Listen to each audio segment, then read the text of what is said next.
everybody. How are you? You had a nice weekend? Everyone good? How are you doing? I'm good. I guess we're doing 60 minutes tonight, but I'm not sure we're going to be in the plane. We may be midstream, we'll see. But I think they did a good job. We'll let you know. We'll see how they cut it.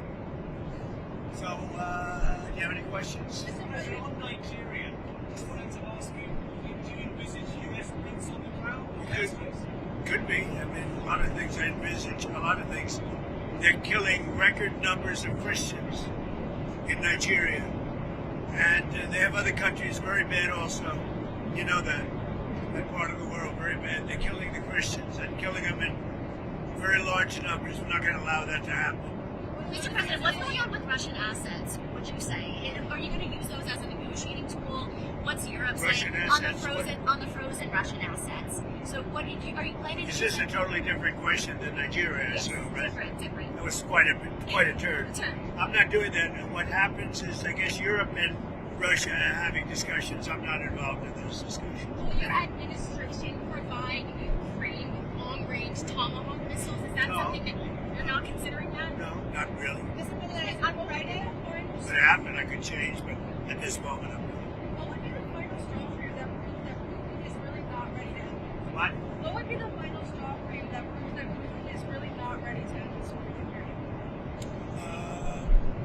There's no final straw. Sometimes you have to let it fight out. They're fighting it out. It's been a tough war for Putin. He's lost a lot of soldiers, maybe 1 million. That's a lot of soldiers. And it's been tough for Ukraine. It's been tough for both.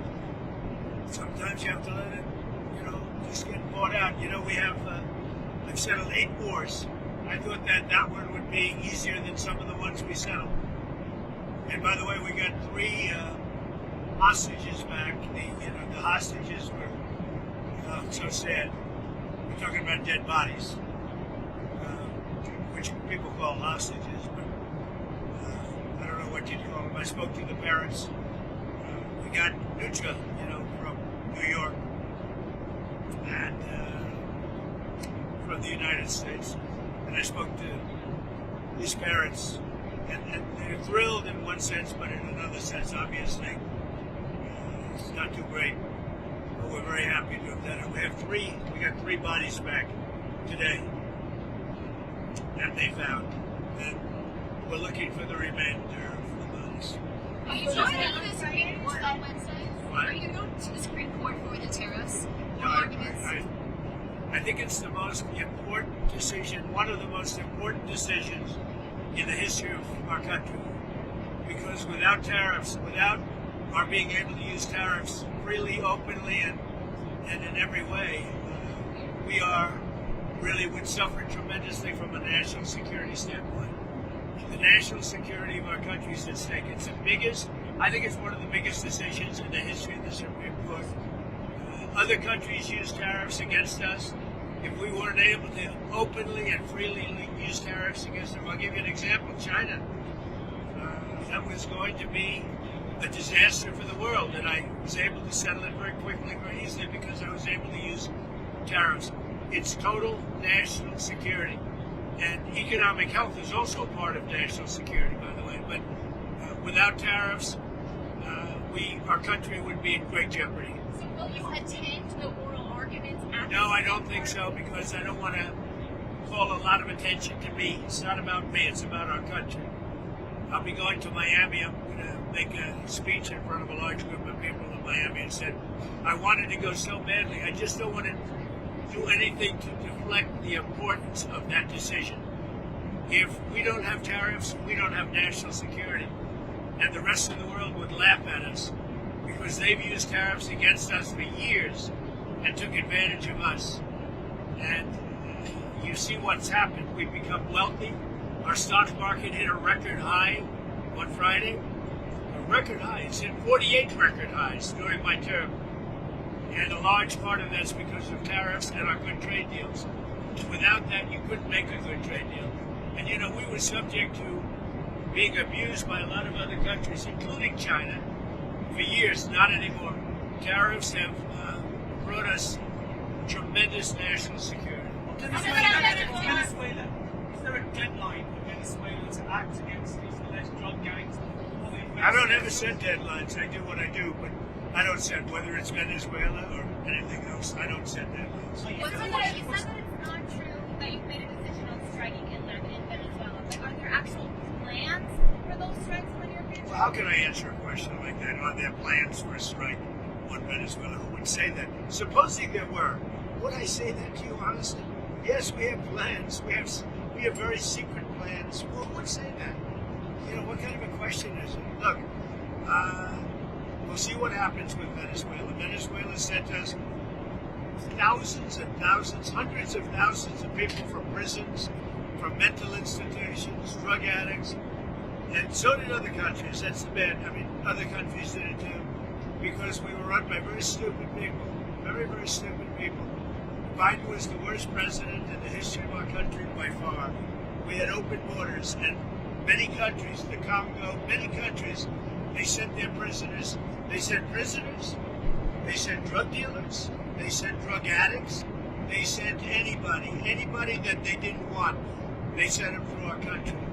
And Venezuela was one of the worst abusers. So Saying that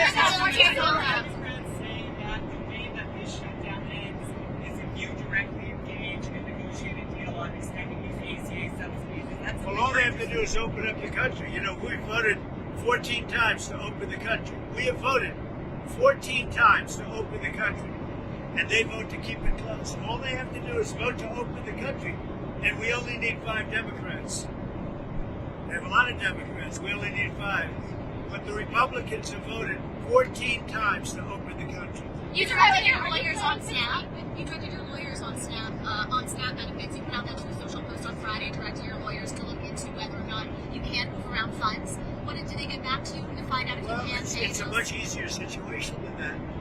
If they vote to open the country and it's opened up immediately, we don't even have to think about that. Mr. President, I wanted to ask about Prince Andrew in the UK has had his royal titles stripped away because of the Epstein scandal. I know you're close to the royal family there. Do you have any thoughts on that? I feel very badly. I mean, it's a terrible thing that's happened to the family. That's been a tragic situation. And it's too bad. I mean, I feel badly for the family. Are you still planning to meet with Jensen Huang? Have you spoken with him after your talk? Jensen Huang of NVIDIA, the CEO of NVIDIA? Yeah, I've spoken to him. What about it? So are you planning to meet with him? You said when you I were... mean, look, he's one of the great geniuses of our time. His chips are 10 years ahead of anybody else's. And, you know, I meet with him all the time. It's a great American company. It's now the biggest company in the world. So what would you like to know? I mean, NVIDIA is really just a brilliant company. The chips are 10 years. The new Blackwell that just came out, it's 10 years ahead of every other chip. But there's nothing to meet with other than say, congratulations. But no, we don't give that chip to other people. Are you meeting with the Syrian president? We don't give that chip to other people. Are you meeting with the Syrian president at the White House? Or did you invite him? Where? The Syrian president? The Syrian president? He may be coming. I don't know. I mean, he's working very hard. We took sanctions off of Syria to give them a chance at survival. And I hear he's doing a very good job. Thank you very much, everybody. I'm going to try and watch 60 Minutes, but I may be delayed. Let's see if they treat me better than they treat other people. Although, I do say this, they treated Kamala very well. You're going to watch it In fact, they changed her answers. You're going to watch it here, Mr. President. I will try, but we may land just as it starts, right? It's very split second. But thank goodness for TiVo or something thereof, right? TiVo. We love TiVo. We love TiVo. One of my favorite, one of the greatest inventions in history. And have a good time. Thank you. Thank you, Mr. President.